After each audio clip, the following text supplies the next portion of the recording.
Hello my dudes, Elliott here. I write, record and mix music, and today we're talking about programming drums. I asked you guys what specifically you wanted to see from me regarding drumming. All suggestions were very good, so subscribe with notifications to be notified when those videos come out, but the majority of you guys wanted to know about drum programming. As a rock and metal songwriter and producer, drums are such a big part of music and are arguably the most important part. In fact, I wholeheartedly agree with this statement. In my opinion, drummers make or break the band, and drums make or break a song.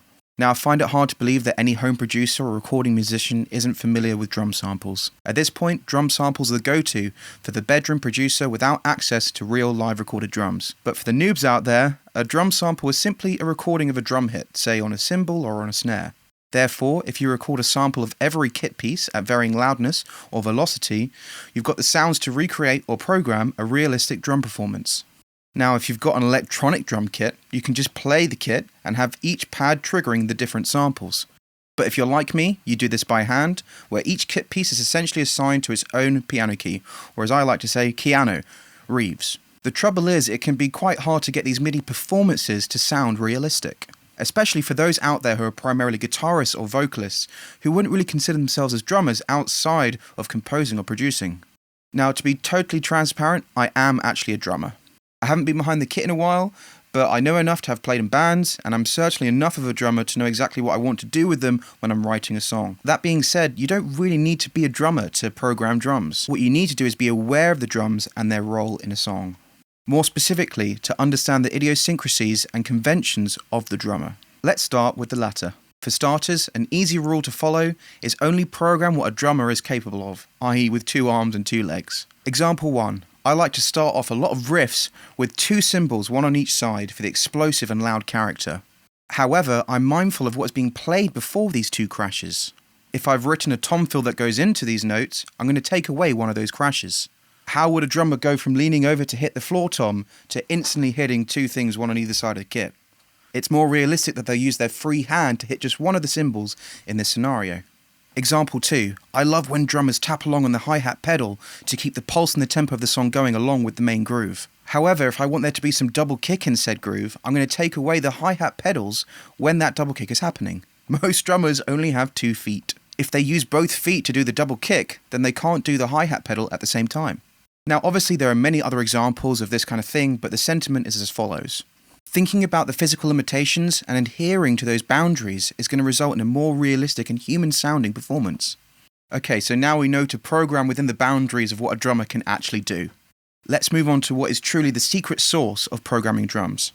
You need to understand and replicate the human error of a real drummer. Unlike a computer, we humans make mistakes. In fact, it's the mistakes that we musicians make that actually make it a performance. It's the inconsistencies, subconsciously or not, that remind you that there's a human playing this part, not just a computer replicating it. These mistakes can be both towards timing and loudness. So let's break this down into a few categories, starting off with accenting. It's not for me to say how or why accenting is a thing. I'm not a scientist, nor am I a musical academic. But what I do know is that a lot of feel and humanization of drumming is expressed through dynamics or accenting. This isn't just playing quietly on quiet music or loudly for loud music. This is also varying the loudness of hits in a small amount of time. This is partly due to physical limitations, but this has become such a powerful creative tool for evoking certain moods and pulses. As an example, imagine each beat of a 4/4 groove being hit with a crash cymbal. Past a certain threshold of tempo, a drummer is inevitably going to play beats 2 and 4 quieter than the others. You could argue that this kind of thing was born out of compensation to make sure that beats 1 and 3 would still ring out prominently, but regardless, this is an unmistakable sound and such an important tool in going for that half-time sound. Building upon that, the average drummer will generally not be able to hit as hard the faster they play. This might seem like an obvious thought, but ask yourself, are you lowering the velocities at higher tempos? The answer is probably no. This is something I always keep in mind, especially when I'm programming things like double kick and tom fills. Finally, let's talk timing. No drummer is going to play exactly on the grid. As it happens, in jazz and modern hip-hop, it's the hits that go off the grid that can evoke certain themes and feelings.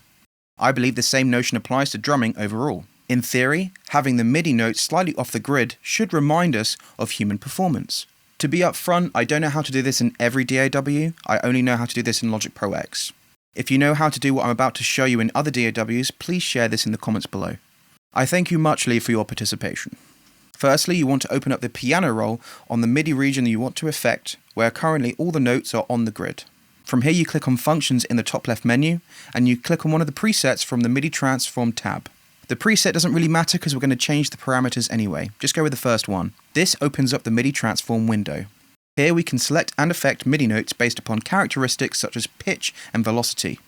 What we are interested in is the first tool on the left here, which allows us to affect the position of MIDI notes. Firstly, just double check in the settings menu on the bottom left that we aren't hiding unused parameters. Then by selecting the second randomize setting in the drop-down menu, we can displace the position of each selected note by an amount, determined by the numbers below. We want to use the furthest right number, correlating to the smallest time division possible, which I believe is in samples. All you need to know is that we want the smallest time division possible in order to push things just slightly off the grid. I find the sweet spot is somewhere in between 10 and 3, this depends upon the feel of the song but mostly due to the tempo.